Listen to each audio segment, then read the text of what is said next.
السلام علیکم ورحمۃ اللہ وبرکاتہ۔ بسم اللہ الرحمن الرحیم۔ اللہم صلی علی محمد عبدک ورسولک وصلی علی المؤمنین والمؤمنات والمسلمین والمسلمات۔ اب امر بالمعروف کے آداب میں سے 5ویں آداب جو بات کہے اس پر خود بھی عمل کرتا ہو کی تفصیل پیش کی جاتی ہے۔ جو بات کہے اس پر خود بھی عمل کرتا ہو۔ پیارے اسلامی بھائیوں اور بہنوں، امر بالمعروف و نہی عن المنکر کا یہ اہم ترین ادب ہے، اور ہماری بات کا اثر اسی وقت ہو سکتا ہے جب ہم خود بھی اچھے عمل کرتے ہوں گے۔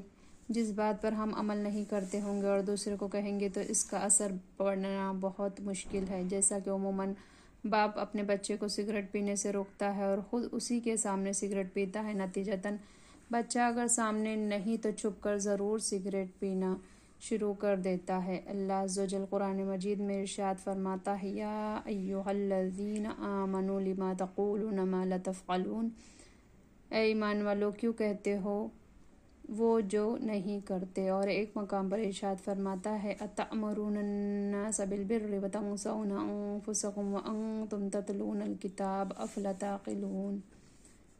کیا لوگوں کو بھلائی کا حکم دیتے ہو اور اپنی جانوں کو بھولتے ہو حالانکہ تم کتاب پڑھتے ہو، کیا تمہیں عقل نہیں؟ با عمل با اثر ہوتا ہے۔ بزرگان دین فرماتے ہیں کہ اس مبلغ کے بیان میں اثر نہیں ہوتا جو خود عمل نہیں کرتا، لہٰذا ہم جو بھی اچھی بات دوسروں کو بتائیں یا برائی سے روکے تو ہمیں بھی چاہیے کہ ہم بھی اس بات پر عمل پیرا ہوں اور اس برائی سے بچتے ہوں۔ جو لوگ باعمل ہوتے ہیں ان کا بڑا اثر ہوتا ہے۔ خاموش مبلغ ایک بار دعوت اسلامی کے قافلے کے ساتھ سگے مدینہ پاکستان کے صوبہ پنجاب کے دورے پر تھا۔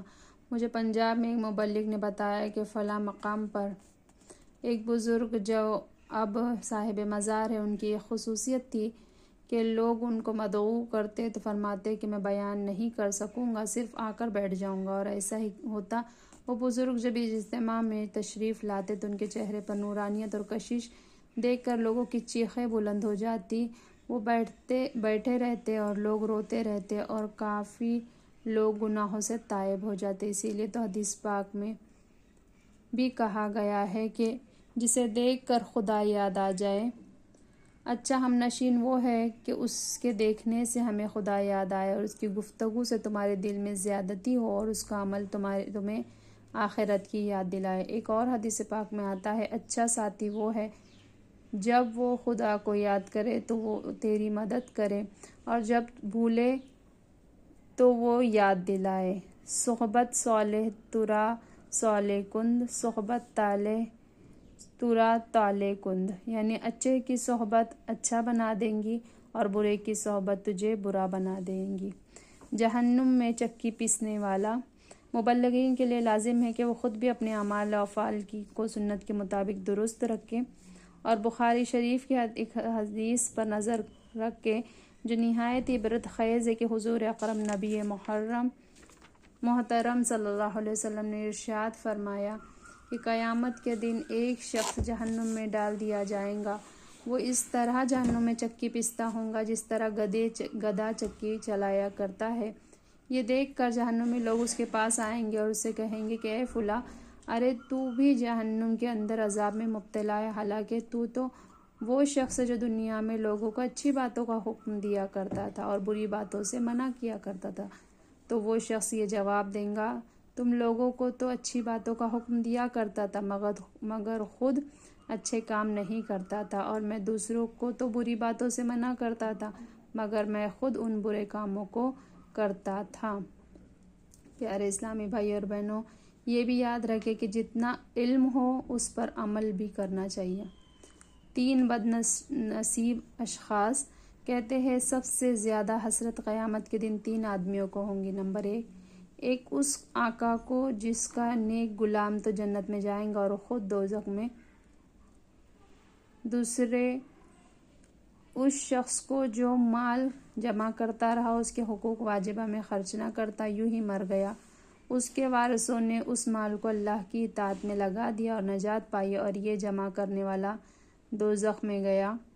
تیسرے، وہ عالم جو لوگوں کو حدیثیں سناتا رہا، وہ ان پر عمل کر کے نجات پا گئے، مگر یہ خود بدعملی کی وجہ سے دوزخی ہوا۔ ایک نہایت عبرتناک حدیث پڑھی اور خوف خدا سے لرزیے۔ قیامت کے 4 سوال۔ تاجدار مدینہ صلی اللہ علیہ وسلم کا فرمان عالی شان ہے، اس وقت تک بندہ قیامت کے روز قدم نہیں ہٹا سکے گا جب تک اس سے 4 سوال نہ کر لیے جائے۔ نمبر 1، عمر کس کام میں صرف کی؟ نمبر 2، جوانی کیسی گزاری؟ نمبر 3، مال کس طرح کمایا اور کس طرح خرچ کیا؟ نمبر 4، اپنے علم پر کہاں تک عمل کیا؟ ہمارے پاس جواب کہاں؟ ان 4 سوالات میں سے کسی ایک سوال کا جواب بھی ہم نے تیار نہیں کیا۔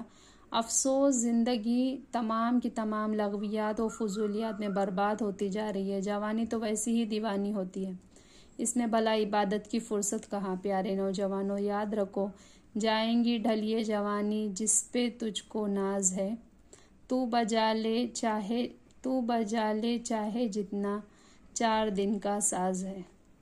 بس مال کماؤ۔ رہا مال کمانا تو اس میں پھر احتیاط کس بات کی؟ آج لوگوں میں حلال اور حرام کی تمیز ہی کب رہی ہے؟ بس کسی طرح بھی مال آنا چاہیے، چاہے کس کا حق تلف کرنا پڑے، رشوت دینی پڑے، سود کا لین دین بھی گوارا۔ بس مال چاہیے، مال۔ یاد رکھیے، موت کہہ کے نہیں آتی، سب کیا کرایا یہیں دھرا رہ جائے گا۔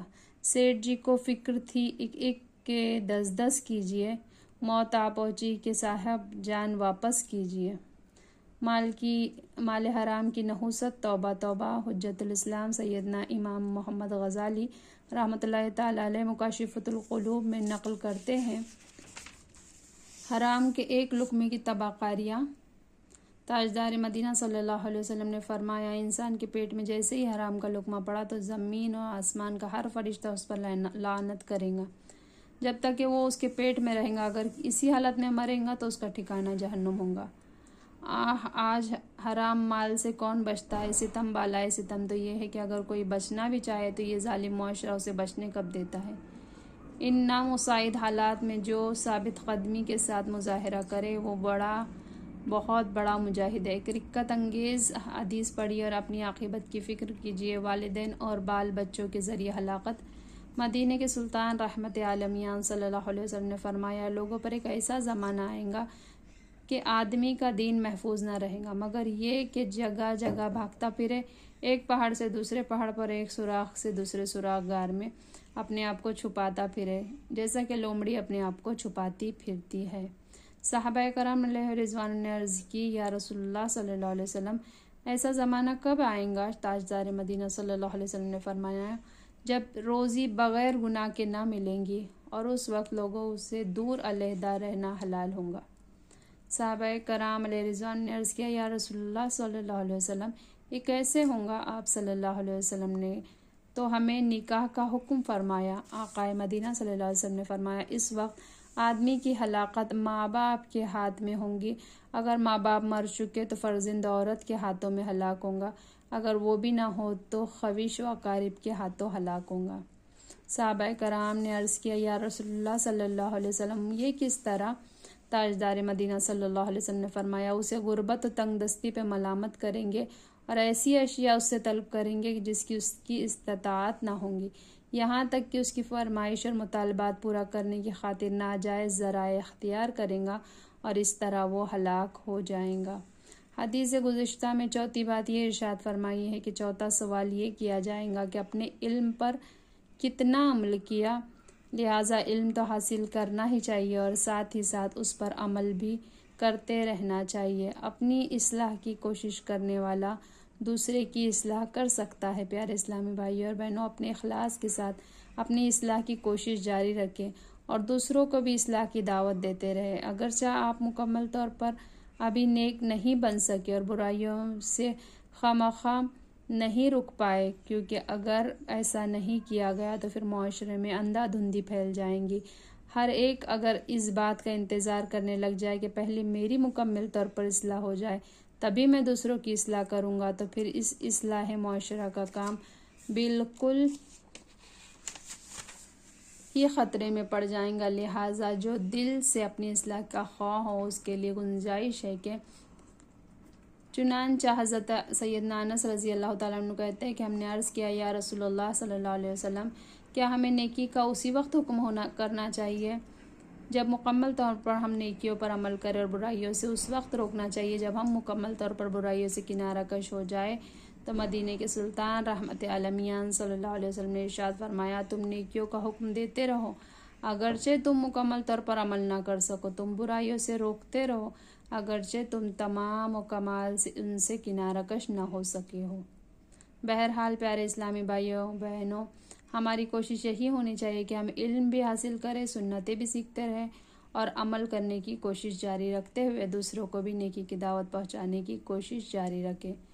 اب ہمارے پیارے اللہ عز و جل ہمیں امر بالمعروف و نہی عن المنکر کے احکام و آداب پر عمل کرتے ہوئے نیکی کی دعوت عام کرنے کی توفیق عطا فرمائے، آمین بجاہ النبی الامین صلی اللہ علیہ وسلم۔ امر بالمعروف کے آداب اور مبلغین کے لیے ہدایات۔ امر بالمعروف یہ ہے کہ کسی کو اچھی بات کا حکم دینا، مثلا کسی سے نماز پڑھنے کو کہنا، اور نہی عن المنکر کا مطلب یہ ہے کہ بری باتوں سے منع کرنا، مثلا کوئی گالی بک رہا ہے یا تاش کھیل رہا ہے، اسے منع کیا۔ یہ دونوں کام فرض ہے۔ اللہ عز و جل کا قرآن مجید میں فرمان علی شان ہے، کنتم خیر امہ۔ حدیث کریمہ میں بھی اس کی بے حد تاکید آئی ہے کہ مبلغ باعمل ہو، کیونکہ باعمل کی بات جلد اثر کرتی ہے۔ علماء سنت کی کتابوں کا مطالعہ کرتے رہے، جب کسی کو نیکی کی دعوت دے تو اس کے ساتھ محبت سے پیش آئیں گے، اور گناہ کرتے دیکھے تو نہایت ہی نرمی کے ساتھ اسے منع اور بڑی محبت کے ساتھ سمجھائے، بے جا جذباتی نہ بنے۔ اگر جھڑک کر سمجھانے کی کوشش کریں گے تو الٹا ضد پیدا ہو جانے کا اندیشہ ہے، لوگ آپ سے نفرت کرنے لگیں گے۔ کسی کو ڈانٹ کر سمجھانے کی مثال یوں سمجھے کہ گویا جس برتن میں کچھ ڈالنا تھا اس میں پہلے ہی آپ نے چھید کر ڈالا۔ اگر کوئی غلطی کر دے تو اسے سب کے سامنے ہرگز نہ ٹوکے، اس سے آپ کی بات بے اثر ہو جائیں گی اور اس کی دل آزاری ہو جانے کا قوی امکان ہے، لہٰذا موقع پا کر تنہائی میں سمجھائیں۔ حضرت ابو درداء رضی اللہ تعالیٰ عنہ فرماتے ہیں، جس نے اپنے بھائی کو سب کے سامنے نصیحت کی اس نے اس کو ذلیل کر دیا، جس نے تنہائی میں نصیحت کی اس نے اس کو مزین آراستہ کر دیا۔ یہی ظاہر ہے کہ اسے اکیلے میں محبت کے ساتھ سمجھائیں گے تو کبھی امید ہے کہ وہ اپنی غلطیوں کی اصلاح کر لیں گا، اور یوں وہ اصلاح کے ساتھ مزین ہو جائیں گا۔ والدین اپنی اولاد کو، شوہر اپنی بیوی کو، استاد اپنے شاگرد کو ضرور رتن سختی سے بھی سمجھائے تو حرج نہیں۔ کوئی برائی میں مصروف ہے، گناہ کر رہا ہے، اور ہمارا گمان غالب ہے کہ اگر ہم سمجھائیں گے تو برائی سے باز آ جائیں گے، ایسی صورت میں امر بالمعروف و نہی عن المنکر واجب ہے، اور اگر ہم نے یہ نہ کیا تو گنہگار ہوں گے۔ امر بالمعروف کرنے والے مبلغ کے پاس علم ہونا ضروری ہے، ورنہ کس طرح سمجھائے گا؟ اس لیے اسلامی کتابوں کا مطالعہ کرنا ضروری ہے۔ جتنا کتاب میں پڑھے یا علماء حقہ نے سنے وہی بیان کرے، اپنی طرف سے آیات و حدیث کی تفسیر و تشریح نہ کرے۔ مبلغ کی نیت صرف رضا الہی کا حصول اور اسلام کی سربلندی ہو۔ مبلغ کا بااخلاق اور ملنسار اور باکردار ہونا بے حد ضروری ہے۔ مبلغ صابر اور بردبار ہو سکتا ہے کہ جس کو سمجھایا جا رہا ہے وہ بپھر جائے گا یا گالی بک دے۔ مبلغ کے لیے موقع امتحان کا ہوتا ہے۔ اگر دامن صبر ہاتھ سے جاتا رہا تو آپ نے خدا نخواستہ غصے کا مظاہرہ کیا تو آپ بازی ہار گئے۔ مبلغ کے مزاج میں بیجا غصہ ہو ہی نہ، نرمی ہی نرمی ہونی چاہیے۔ عوام مبلغین ہرگز مشہور و معروف علماء حقہ اور مفتیان کرام کی ٹوہ میں نہ رہے، ان کی غلطیاں نہ نکالے، ان کو امر بالمعروف و نہی عن المنکر نہ کرے، اور یہ بے ادبی ہے۔ ہو سکتا ہے وہ حضرات کسی خاص مصلحت کے تحت ایسا کر رہے ہوں اور عوام کی نظر وہاں تک نہ پہنچے۔ کسی کو گناہ کرتا دیکھے اور معاذ اللہ خود بھی وہی گناہ کرتے ہیں، پھر بھی اسے گناہ سے منع کرے، کیونکہ آپ کے ذمے دو چیزیں واجب ہے، برے کام سے بچنا اور دوسرے کو برے کام سے منع کرنا۔ اگر ایک واجب کو تاریخ ہے تو دوسرے کے تاریخ کیوں بنے؟ سرکار مدینہ صلی اللہ علیہ وسلم کا فرمان عالی شان ہے، بلیغ انی ولو آیا، میری طرف سے اگرچہ ایک ہی آیت ہو۔ جو کچھ دوسروں کو کہے سب سے پہلے اپنے آپ کو اس کا مخاطب بنائے۔ جن لوگوں کو نیکی کی دعوت دینی ہے ان کی بے لوث خدمت کرتے رہے، اپنے ہر عمل کو اخلاق کے ساتھ متصف فرمائے، عیش خوشیوں سے اجتناب کرتے رہے، اپنی زندگی سادگی کے ساتھ گزارے، خوشی، غمی، بیماری وغیرہ کے موقع پر لوگوں کے ساتھ ہمدردانہ رویہ اختیار کرے، لوگوں کو ان کی نفسیات کے مطابق محبت بھرے لہجے میں سمجھائے، دقیق مضامین اور پیچیدہ مسائل نہ چھیڑے۔ اللہ عز و جل کا فرمان عالی شان ہے، ادعو الی سبیل ربک بالحکمت والموعظۃ الحسنہ، اپنے رب عز و جل کی راہ کی طرف بلاؤ پکی تدبیر اور اچھی نصیحت سے۔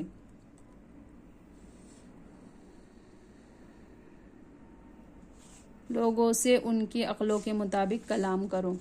حضرت ابو ہریرہ رضی اللہ تعالیٰ عنہ فرماتے ہیں، میں نے سرکار مدینہ صلی اللہ علیہ وسلم سے کچھ باتیں ایسی بھی سنی ہیں کہ اگر تمہارے سامنے ظاہر کر دوں تو تم میرا گلا کاٹ دو۔